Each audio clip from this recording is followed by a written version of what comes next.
வசந்ததான அன்னதான உலகிலே தமிழ் போல யாரு அத செஞ்சதே இல்ல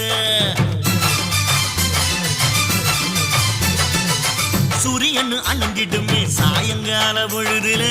சாமி விட்டு அடுப்பண்ணி பார்த்ததே இல்ல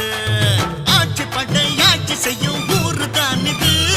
சாதி மத பேதம்